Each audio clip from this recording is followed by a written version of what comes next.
Assalamualaikum warahmatullahi wabarakatuh. Selamat berjumpa kembali dengan video pembelajaran kelistrikan otomotif. Pada video kali ini kita masih membahas elektromagnetik bagian 4 yang secara khusus membahas induksi diri dan induksi mutual. Untuk materi pada video kali ini kita akan fokus pada analisis dasar transformator.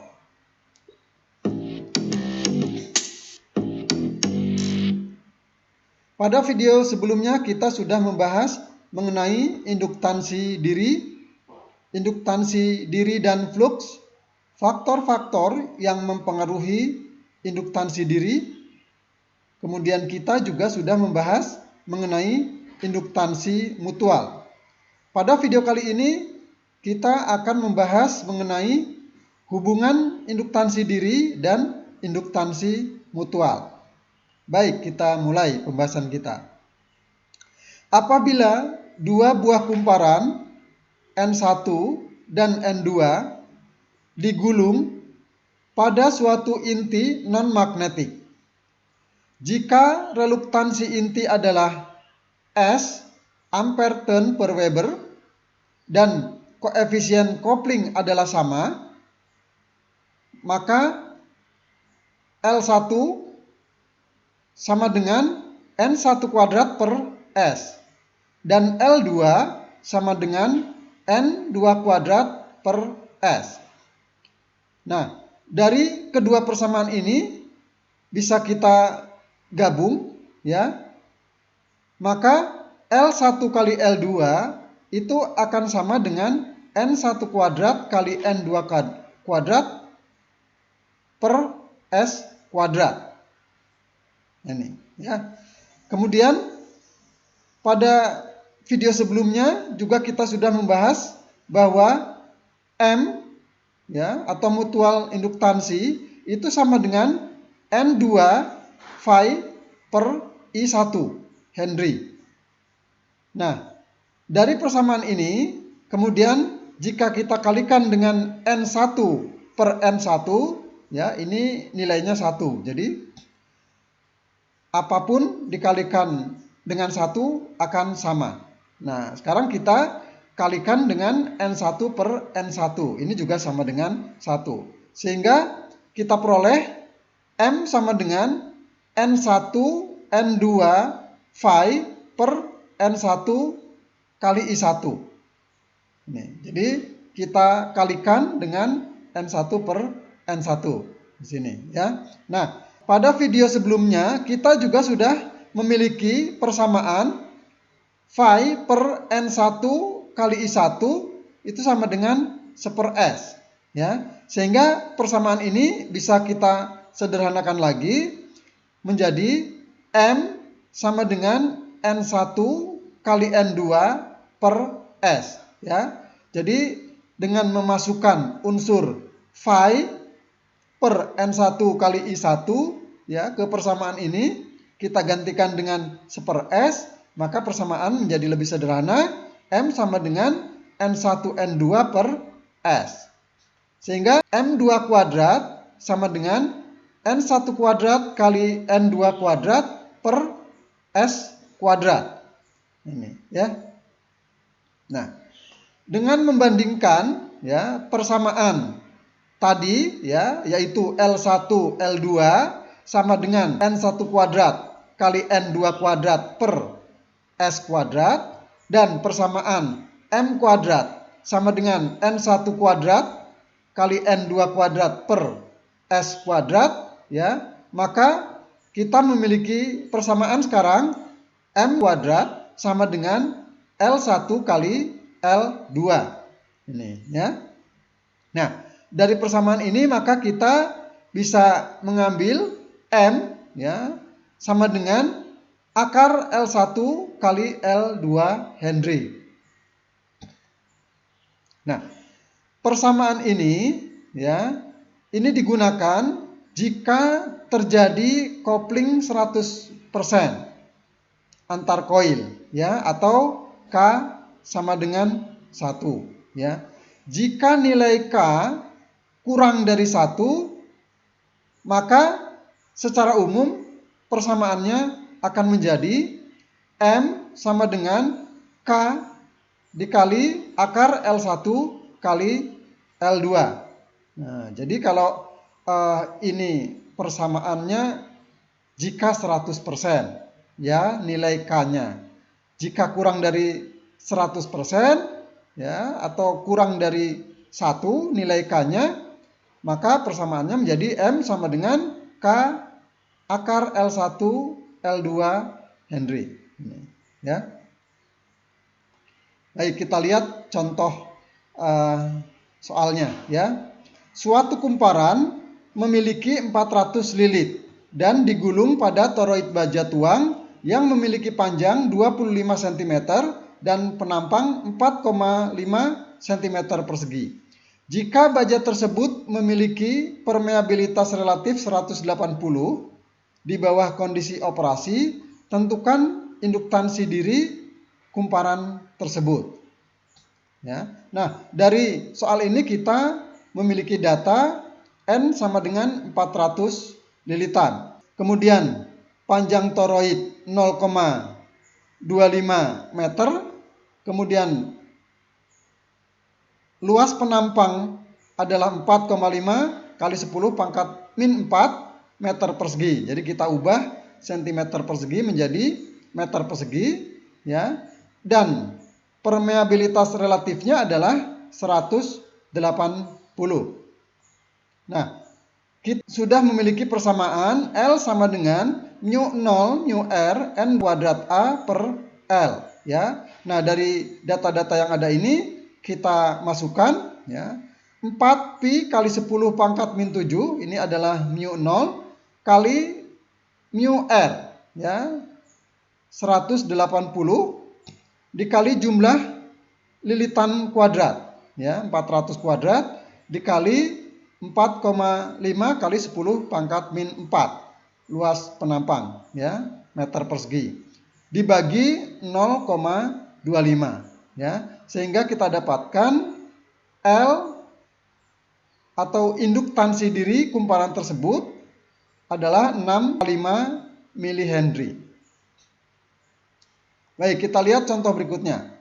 Berkaitan dengan contoh nomor 1 tadi, ya, misalkan ada kumparan kedua dengan jumlah lilitan 600 lilit digulungkan di atas kumparan pertama, ya, dan arus mengalir melalui kumparan pertama tadi berubah dari 2 ampere menjadi 0,5 ampere dalam waktu 3 milidetik.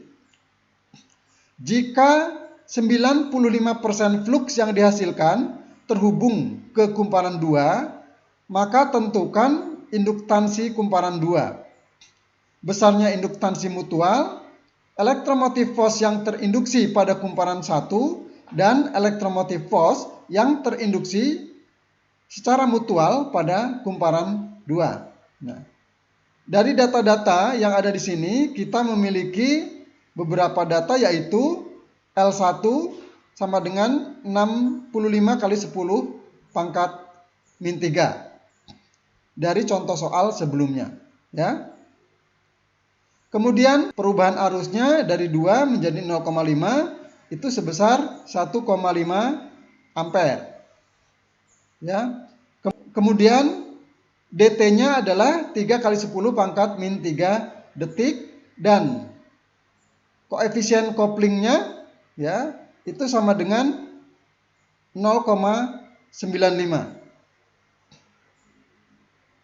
Ya. Nah, kemudian berapakah induktansi pada kumparan 2, ya? Nah, kita kemarin juga sudah membahas bahwa ini L ini berbanding dengan N kuadrat, ya. Karena semua faktor pada kedua kumparan sama, maka L2 per L1 sama dengan N2 kuadrat per N1 kuadrat. Nah, dari sini kita bisa menentukan bahwa L2 sama dengan N2 kuadrat L1 per N1. Jadi persamaan ini kita ubah, ya, menjadi seperti ini ya. Nah, kemudian nilai-nilainya kita masukkan ya. N2 kuadrat ya, kumparan yang kedua kita memiliki 650 lilit ya. Kemudian dikalikan dengan L1 ya, 65 milihenry ya. Kemudian dibagi dengan jumlah lilitan pada kumparan pertama ya, 400 kuadrat. Nah, dari sini kita mendapatkan L2 atau induktansi pada kumparan 2 itu sebesar 172 milihenry ya. Nah, ini. Kemudian berapa besarnya induktansi mutual? Nah, jadi dari persamaan tadi kita memiliki M sama dengan K akar L1 L2 Henry ya. Nah, dari data-data yang ada kita masukkan K ini 0,95 dikali akar L1 65 milihenry ya, dikali L2 172 milihenry, sehingga kita dapatkan induktansi mutualnya sebesar 100 milihenry. Ini ya. Nah, sekarang berapakah elektromotif force yang terinduksi pada kumparan 1? Ya. Nah, dari persamaan E1 sama dengan min L1 dI per dt.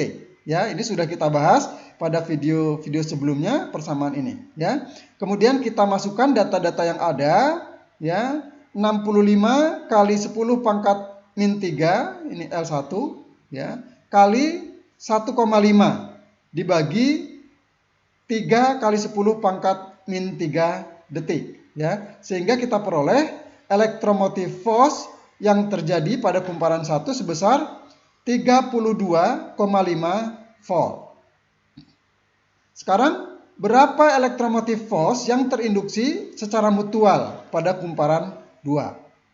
Nah, dari persamaan sebelumnya juga kita memiliki E2 sama dengan min M dI1 per dt ya. Nah, dari persamaan ini ya, kemudian data-data yang ada kita masukkan ya, 100 kali 1,5 dibagi 3 kali 10 pangkat min 3 ya. Nah, ini ya, jadi ini perubahan arusnya DI ini ya, dibagi dengan waktunya ya, dt ya, 10 kali 3 kali 10 pangkat min 3, sehingga kita peroleh E2 sama dengan 50 volt.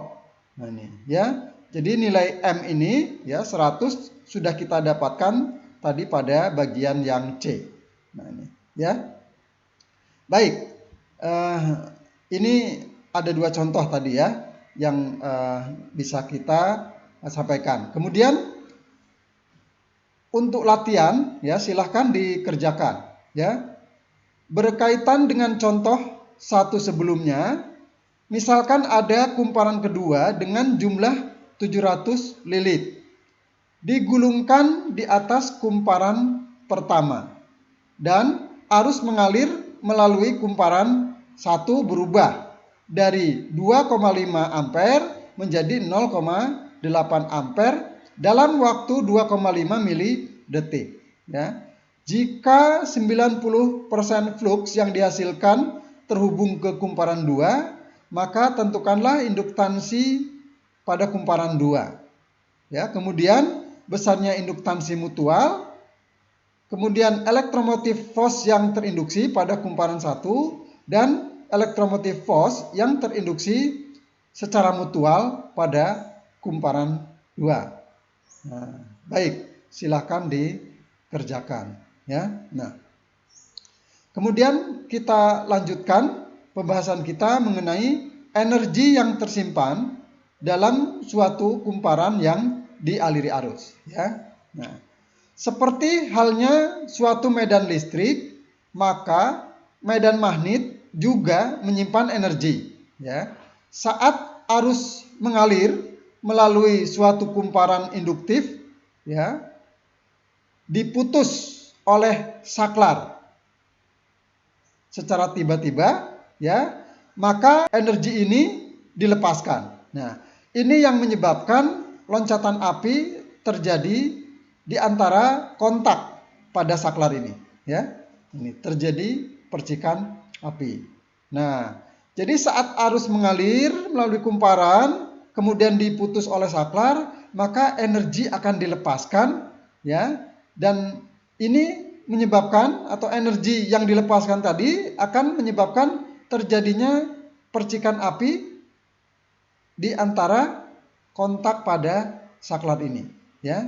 Nah, jadi percikan api ini terjadi pada saat saklar dibuka. Nah, jadi jika suatu induktor, ya, kumparan seperti ini dihubungkan dengan suatu rangkaian, ya, ada baterai, ada saklar, ya. Kemudian arus pada saat saklar ini tertutup, arus akan naik, ya, sampai sebesar nilai tertentu, ya, sebesar I ampere, yang tentu saja dibatasi oleh nilai tahanan kumparan itu sendiri. Nah, besarnya elektromotif force yang terinduksi pada perubahan arus ini adalah E sama dengan LI per T. Ini, ya. Jadi kalau kita lihat gambar ini, ya, animasi kumparan ini, kemudian kita lihat grafik kenaikan arus, ya, pada saat saklar ditutup. Nah, ini, ya. Jadi pada saat saklar ditutup, ya, arus mengalir mulai dari 0, ya, sampai besaran tertentu I ampere, ya. Nah, setelah itu maka tidak terjadi lagi kenaikan arus, ya, karena dibatasi oleh tahanan kumparan itu sendiri. Dan setelah itu maka arus akan konstan, ya, tidak naik. Nah, ini. Daya input rata-rata selama periode arus mengalir ke kumparan ini, ya, arus mengalir dari 0 sampai I, maka bisa kita hitung rata-ratanya ini kira-kira setengah dari besarnya I, ya. Nah, daya input rata-rata berapa? Jadi daya ini pada video-video sebelumnya juga kita sudah tahu daya listrik itu sama dengan tegangan dikalikan arus. Nah, jadi daya input rata-rata selama periode ini, ya, adalah P rata-rata sama dengan E kali I rata-rata. Ya. Nah, kemudian dari persamaan P rata-rata sama dengan E kali I rata-rata, ya, dan berdasarkan gambar ini, ya, maka rata-rata arus yang mengalir pada periode 0 sampai T, ya, 0 sampai I, ya, maka rata-rata arusnya adalah I per 2. Ya. Oleh karena itu, maka daya rata-rata, ya, pada kumparan tersebut sebesar setengah E kali I, ya.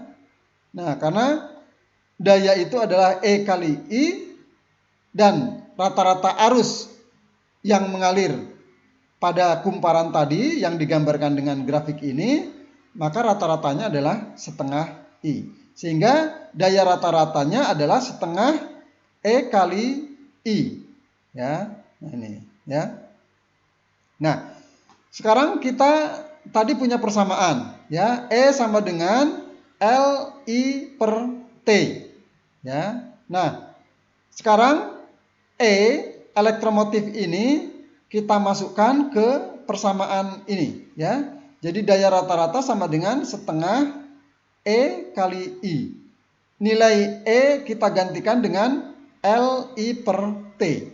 Sehingga kita memiliki persamaan daya rata-rata sama dengan LI dikali I per 2T ya. Ini jadi persamaannya menjadi daya rata-rata ya sama dengan LII per 2T. Sehingga bisa kita dapatkan juga persamaannya daya rata-rata adalah LI kuadrat per 2T. Ini ya, kita punya persamaan daya rata-rata ya. Nah, dari persamaan daya rata-rata ini ya, karena energi yang tersimpan itu sama dengan daya dikalikan waktu ya, maka energi yang tersimpan pada kumparan tadi itu sama dengan daya rata-rata dikalikan dengan waktu.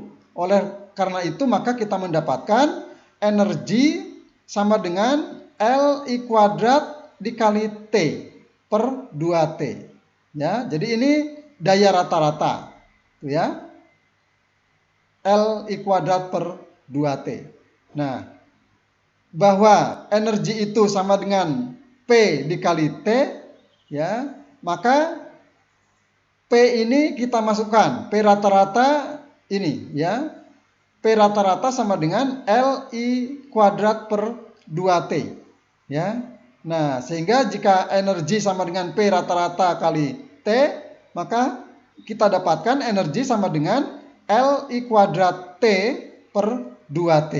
Ya. Nah, kita memiliki T ya pada bagian atas dan bagian bawah. Ya, dengan demikian maka T ini akan hilang. Ya, sehingga kita memiliki persamaan ya, energi yang tersimpan itu sama dengan setengah LI kuadrat. Ya, jadi unsur T-nya sekarang sudah hilang. Nah, ini ya. Nah, persamaan ini ya berlaku untuk induktor tunggal. Jika ada dua kumparan ya dihubungkan secara seri ya. Kemudian kumparan tersebut melakukan induktansi mutual. Maka keduanya itu akan menyimpan energi ya. Nah, energi total adalah W sama dengan setengah L1 I1 kuadrat ya, ditambah setengah L2 I2 kuadrat ditambah atau dikurangi M I1 I2 ya. Nah, jadi ini tambah atau kurang ini tergantung nanti rangkaian itu dihubungkan secara seri dengan arah kumparan yang searah atau arah kumparannya berlawanan ya di antara kedua kumparan tersebut ya. Jika arah lilitannya searah maka kita gunakan plus. Jika arah lilitannya berlawanan kita gunakan minus ya. Nah, ini adalah skema dari dua kumparan yang dihubungkan secara seri dengan arah yang searah. Nah, ini ya. Jadi jika kita memiliki dua kumparan yang dihubungkan secara seri dan arah lilitannya itu sama ya, maka persamaannya W sama dengan setengah L1 I1 kuadrat ditambah setengah L2 I2 kuadrat plus M I1 I2. Ini ya. Ya, sekarang kita lihat contohnya ya. Tentukan energi yang tersimpan dalam suatu induktor 50 mH saat mengalirkan arus sebesar 0,75 ampere.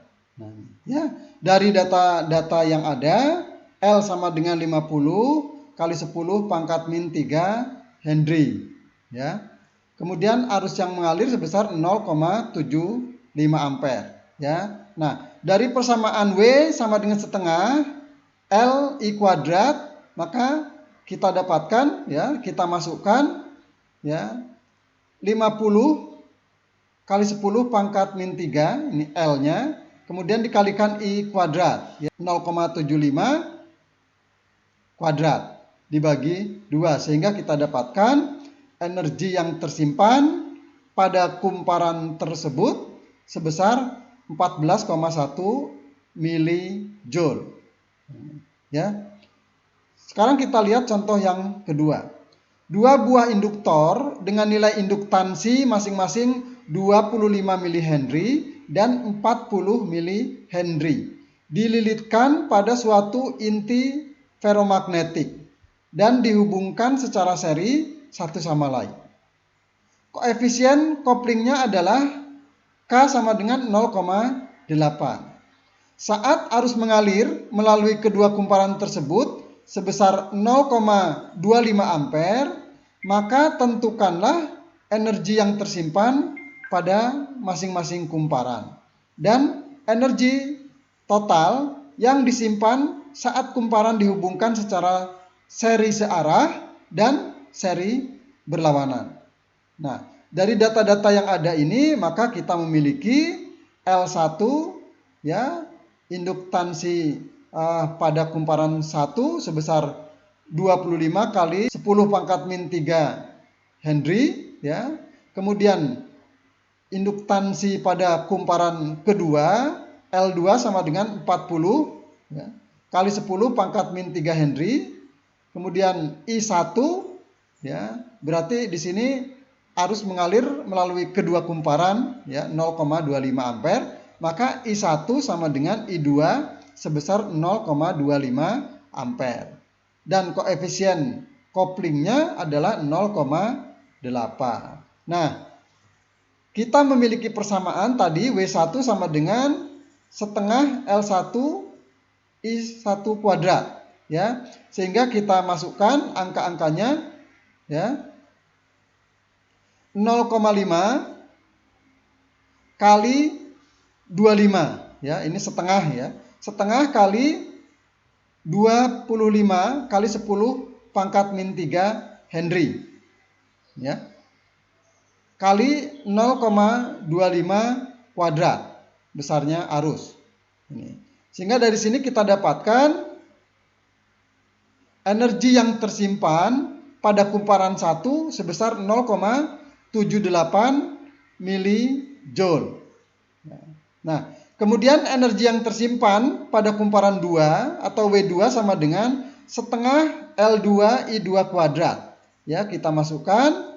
Jadi sini setengah ya kali 40 kali 10 pangkat min 3 kali 0,25. Sehingga kita dapatkan energi yang tersimpan pada kumparan 2 sebesar 1,25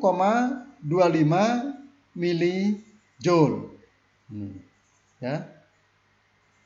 Sekarang total energi yang tersimpan ya saat kumparan dihubungkan secara seri searah dan seri berlawanan ya. Nah, dari persamaan tadi ya, W sama dengan setengah L1 I1 kuadrat ditambah setengah L2 I2 kuadrat plus minus M I1 I2. Nah, ini ya. Nah, kemudian kita tadi juga punya persamaan M sama dengan K akar L1 L2 ya. Nah, jadi sebelum menentukan energi yang tersimpan di sini ya, kita memerlukan data M ya, mutual induktansi ini ya. Jadi M kita peroleh dari persamaan sama dengan K kali akar L1 L2 ya. Ini kita masukkan nilai K-nya 0,8 ya dikali akar L1 25 ya kali L2 40 milihenry ya. Sehingga kita dapatkan M-nya sama dengan 25,3 milihenry ya. Nah, dari data M sama dengan 25,3 milihenry, jadi dari persamaan ini kita sudah dapatkan. Dan data-data lainnya sudah lengkap ya.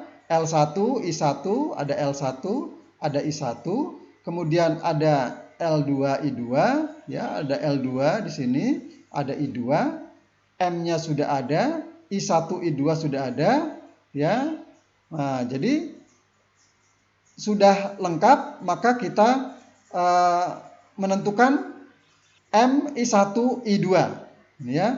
Jadi kita dari data yang kita peroleh tadi M sama dengan 25,3 mH, ya. Sekarang M itu kita kalikan I1, I2, ya. Sehingga M I1 I2 sama dengan 25,3 mH, ya, kita jadikan Henry, kali 10 pangkat min 3 kali 0,25, ya, I1 dan I2 juga 0,25, sehingga kita dapatkan 0,25 kuadrat, ya. Nah, sehingga hasil akhirnya adalah M I1 I2 sebesar 1,58 milijoule. Nah, sekarang kita lihat, ya, untuk kumparan seri yang lilitannya searah, ya. Jadi kalau lilitannya searah, ini akan menjadi penjumlahan, ya, atau energinya bertambah.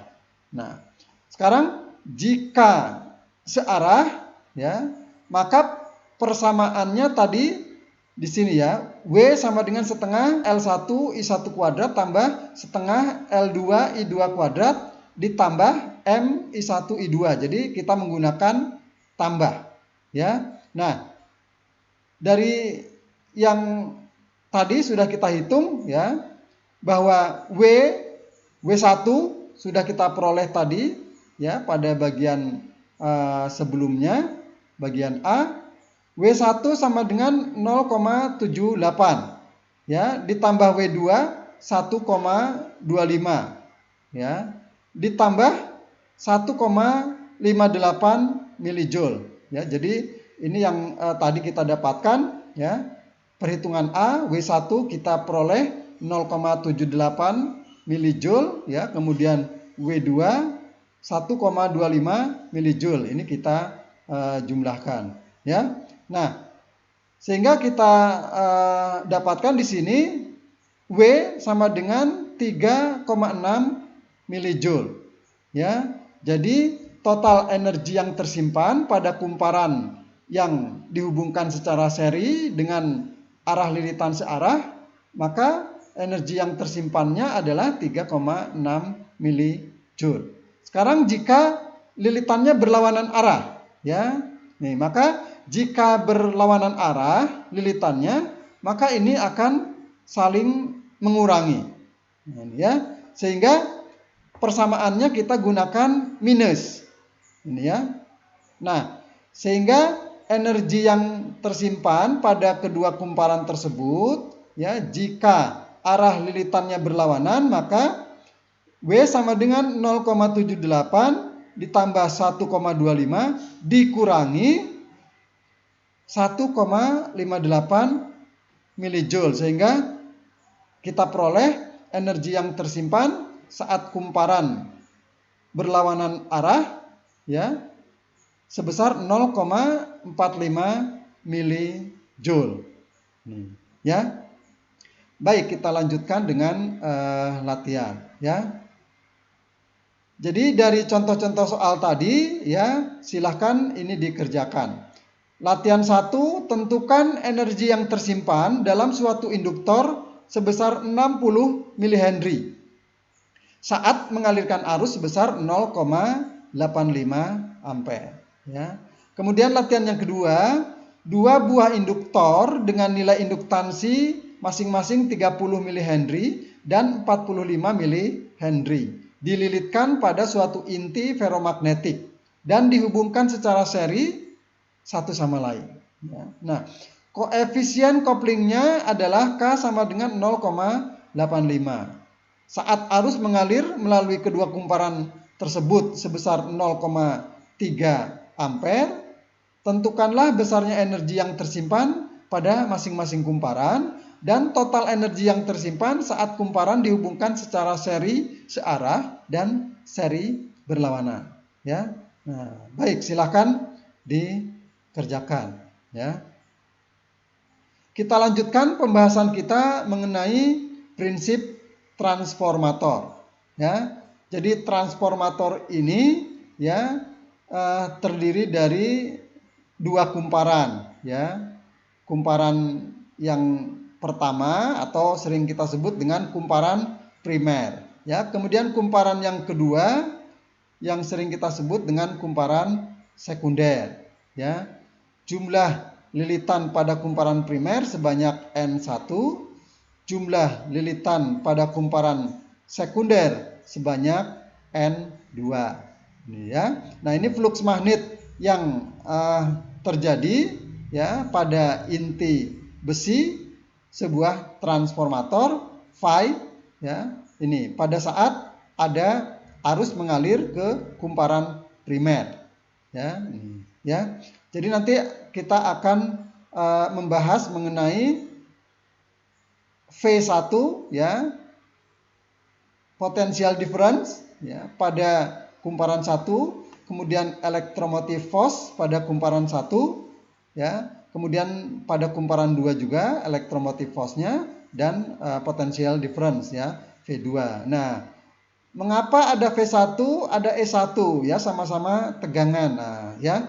Nah, jadi nanti kita bahas. Jadi E1 ini electromotive force, sedangkan V1 ini potential difference yang terjadi pada kumparan 1. Ini ya. Nah, nanti kita bahas ya. Nah, jadi transformator ini adalah suatu mesin AC ya, yang memanfaatkan induktansi mutual antara kedua kumparan ya, kumparan primer dan sekunder.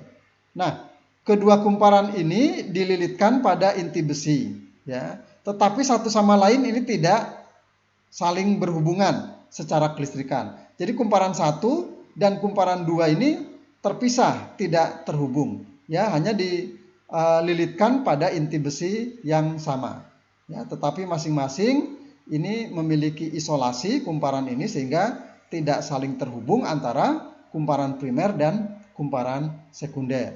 Nah, inti besi ini berguna untuk mengurangi reluktansi rangkaian magnet ya. Jadi ini untuk meyakinkan bahwa hubungan flux di antara kedua kumparan ini bisa mendekati 100%. Ya. Sekarang kita lihat di sini, jadi mesin AC itu ya. Nah, AC itu apa? Jadi AC ini singkatan dari alternating current ya, atau arus bolak-balik yang mengalir secara bergantian ya. Jadi pada kumparan primer jika dimasukkan arus AC ya, dia mengalir dengan arah yang bergantian ya. Jadi awalnya ke satu arah kemudian menjadi arah yang berlawanan ya. Jadi membentuk gelombang sinus. Jadi itu sifat dari arus bolak-balik ya, atau alternating current ya. Nah, karena disebut mesin AC, flux yang dihasilkan pada inti besi ini juga berubah-ubah. Inti besi dilapisi untuk mengurangi kehilangan arus eddy. Nah, efisiensi transformator itu bisa mencapai 98 sampai 99% ya, karena tidak ada bagian-bagian yang bergerak. Nah, satu kumparan pada transformator ini ya, tadi sudah disinggung, kita sebut dengan kumparan primer ya, yang dihubungkan dengan sumber arus AC ya. Sedangkan kumparan lainnya ini kita sebut dengan kumparan sekunder ya. Nah, nanti dihubungkan dengan suatu beban. Nah, kumparan primer itu menerima arus sebesar I1 dari sumber tegangan. Oleh karena itu, flux phi yang dihasilkan kumparan ini juga berubah-ubah secara terus-menerus. Jadi karena inputnya di sini adalah arus AC ya, arus bolak-balik gitu, maka flux yang dihasilkan pada kumparan ini juga akan berubah-ubah secara terus-menerus. Nah, dengan asumsi hubungan flux ya pada kumparan primer ke kumparan sekunder ini 100%, maka flux inilah yang menjadi common factor ya atau faktor umum yang mempengaruhi kedua kumparan. Dengan demikian, electromotive force yang terinduksi secara mutual atau E2 akan terjadi pada kumparan sekunder. Ya. Pada saat yang bersamaan terjadi juga electromotive force pada kumparan primer yang kita beri simbol E1 yang terinduksi pada kumparan primer. Ya. Jika kumparan sekunder dihubungkan ke beban, maka akan terjadi arus sebesar I2. Sehingga pada kumparan sekunder terjadi V2. Ya, jadi V2 ini adalah potential difference yang timbul ya karena adanya beban. Ya, jadi efek adanya beban yang dihubungkan ke kumparan sekunder, maka akan ada potential difference atau V2. Sedangkan ini adalah electromotive force atau tegangan yang dihasilkan oleh kumparan sekunder. Nah ini ya. Kemudian simbol transformator yang umum kita ketahui adalah seperti ini. Jadi ini menggambarkan kumparan primer ya. Kemudian ini ada kumparan sekunder. N1 banding N2. Jadi N1 ini adalah jumlah lilitan pada kumparan primer dan N2 adalah jumlah lilitan pada kumparan sekunder. Baik, kita lanjutkan ke rasio tegangan ya, dan arus pada transformator. Nah, ya. Jadi dari penjelasan tadi ya ini sudah kita jelaskan ya. Jadi E1 ini adalah electromotive force yang terjadi pada kumparan 1 dan E2 adalah electromotive force pada kumparan 2 ya. Kemudian karena di sini ada beban, maka akan timbul potential difference yang kita sebut dengan V2, dan pada kumparan primer ada potential difference yang kita tulis dengan V1. Nah, jadi misalkan sebuah transformator ideal tahanan kumparannya diabaikan gitu ya. Dan tidak ada loss ya atau kehilangan akibat adanya histeresis atau arus eddy. Nah, misalkan juga kumparan dihubungkan ke beban yang sifatnya resistif ya. Beban memiliki nilai tahanan tertentu. Nah, ya. Maka dalam kondisi seperti ini electromotive force balik yang terjadi pada kumparan primer itu akan sama besarnya dengan tegangan yang diberikan pada kumparan primer ya V1 ya. Nah, tegangan pada terminal sekunder atau V2 ini akan sama besarnya dengan electromotive force yang terinduksi pada kumparan 2 yaitu E2. Dan daya output itu akan sama dengan daya input ya. Jadi besarnya daya listrik pada kumparan sekunder, daya outputnya itu akan sama dengan daya listrik yang masuk ke kumparan primer. Nih, jadi tidak ada perbedaan.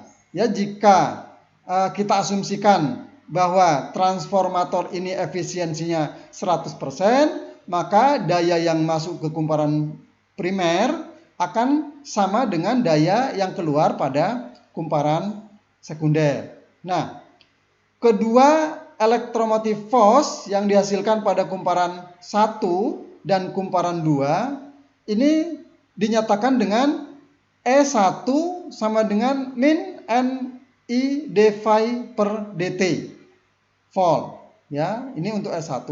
Kemudian E2 sama dengan min N2 dφ per dt. Ini ya, ini persamaannya ya. Sehingga kita memiliki persamaan ya, dari persamaan yang pertama ini dφ per dt sama dengan E1 per N1 ya. Jadi dφ per dt-nya ya kita pisahkan antara dφ per dt dengan N1 ya, sehingga kita memiliki persamaan dφ per dt ya sama dengan E1 per N1 ya. Jadi kita ubah posisinya dari persamaan ini ya, kita pisahkan dφ per dt-nya ya, ini sama dengan E1 per N1. Dan untuk persamaan yang kedua, dφ per dt sama dengan E2 per N2 ini ya. Nah, karena dalam rangkaian ya kumparan primer dan sekunder ini ya, laju perubahan fluksnya sama ya, dφ per dt-nya sama ya, maka kita sekarang memiliki persamaan E1 per N1 sama dengan E2 per N2 ya, karena dφ per dt di sini sama dengan dφ per dt di sini, sehingga E1 per N1 sama dengan E2 per N2. Ini kita memiliki persamaan ini ya. Sehingga kalau kita pisahkan E-nya pindah ke ruas kiri, kita peroleh E1 per E2 sama dengan N1 per N2 ini ya. Nah, karena E1 sama dengan V1 tadi sudah dijelaskan dan E2 ini sama dengan V2, maka V1 per V2 sama dengan N1 per N2 ini ya. Oke ya. Nah, karena beban adalah murni beban resistif di sini, maka daya output ya P2 pada kumparan sekunder ini dinyatakan dengan P2 sama dengan V2 dikalikan dengan I2 ya. Jadi pada pembahasan sebelumnya bahwa daya listrik sama dengan tegangan dikalikan arus ya, sehingga daya pada kumparan sekunder ya atau P2 itu sama dengan tegangan pada kumparan sekunder dikalikan arus pada kumparan sekunder, sehingga kita peroleh P2 sama dengan V2 kali I2. Nah, daya input ya pada kumparan 1 ya pada kumparan primer ini P1 sama dengan tegangan yang ada pada kumparan primer ya dan arus yang mengalir pada kumparan primer, sehingga daya input P1 sama dengan V1 kali I1. Nah, dengan asumsi bahwa efisiensi transformator ini 100%, maka P2 ini sama dengan P1. Daya input sama dengan daya output, sehingga V2 I2 sama dengan V1 I1. Nah, dari sini maka kita mendapatkan I1 per I2 sama dengan V2 per V1. Dan karena tadi kita sudah memiliki V2 per V1 sama dengan N2 per N1 ya, maka I1 per I2 sama dengan N2 per N1. Nah, jadi rasio arus berbalik dengan rasio kumparan. Baik, kita lihat contoh perhitungannya ya. Sebuah transformator digunakan untuk memberikan tegangan output sebesar 60 volt dari sumber AC 240 volt. Tentukan rasio kumparan yang diperlukan dan jumlah lilitan primer jika kumparan sekunder memiliki 500 lilit. Nah, dari data-data pada contoh ini kita memiliki V2-nya 60 volt dan V1-nya 240 volt. Kemudian lilitan pada kumparan 2 sebanyak 500 lilit ya. Sehingga dari persamaan tadi ya, V1 per V2 sama dengan N1 per N2 ya. Nah, jadi 240 V1 dibagi 60 ya sebagai V2 ya. Sehingga kita dapatkan N1 per N2 sama dengan 4/1 atau 4:1 ya. Ya, jadi ini V1 per V2 sama dengan 240 per 60 ya. Ini sama dengan N1 per N2, sehingga perbandingan antara lilitan primer dan lilitan sekunder adalah 240 per 60 ya, atau 4:1. Nah ini ya, ini adalah rasio kumparan yang diperlukan untuk transformator ya, menghasilkan tegangan sekunder sebesar 60 volt ya, dengan sumber 240 volt ya. Kemudian yang kedua, jumlah lilitan primer berapa ya. Nah, kita sudah memiliki persamaan di sini N1 per N2 sama dengan 4/1. Sedangkan N2-nya atau lilitan kumparan sekunder kita sudah punya 500 ya. Sehingga persamaan N1 per N2 sama dengan 4/1 ya. N1 per N2 sama dengan 4/1. N2-nya sudah ada 500, sehingga kita dapatkan N1 sama dengan 2000 ya. Nah, jadi N1 sama dengan ini 500 pindah ke ruas kanan 4 kali 500, sehingga N1 sama dengan 2000 lilitan. Nih ya. Kemudian kita lihat contoh yang kedua. Suatu beban resistif 15 ohm dihubungkan dengan kumparan sekunder pada suatu transformator. Potential difference ya, atau PD atau tegangan pada kumparan sekunder adalah 240 volt. Jika kumparan primer dihubungkan dengan sumber AC 600 volt, tentukan rasio kumparan pada transformator tersebut. Kemudian arus dan daya yang masuk ke beban dan arus yang berasal dari sumber tegangan. Ini ya. Nah, dari data-data yang ada ini, maka kita memiliki data R, L ya, tahanan pada beban ini adalah 15 ohm ya. Kemudian V2 tegangan pada kumparan sekunder sebesar 240 volt ya. Kemudian tegangan pada kumparan 1 sebesar 600 volt. Nah, dari persamaan N1 per N2 sama dengan V1 per V2, maka V1 sudah ada ya 600 volt dan V2-nya 240 volt ya. Sehingga N1 per N2 sama dengan 2,5:1. Jadi ini adalah rasio kumparan transformator ya. Kemudian arus dan daya yang masuk ke beban ya. Nah, sekarang kita lihat arus pada kumparan sekunder berarti ya, yang masuk ke beban. Jadi pada kumparan sekunder ini I2 ya. I2 sama dengan V per R. Jadi I sama dengan V per R. I2 sama dengan V2 dibagi dengan tahanan beban ya. Jadi I2 sama dengan V2 sudah kita memiliki datanya 240 V2 dibagi dengan tahanan beban 15 ya. Jadi I2 sama dengan 240 per 15, kita peroleh I2 sama dengan 16 ampere ya.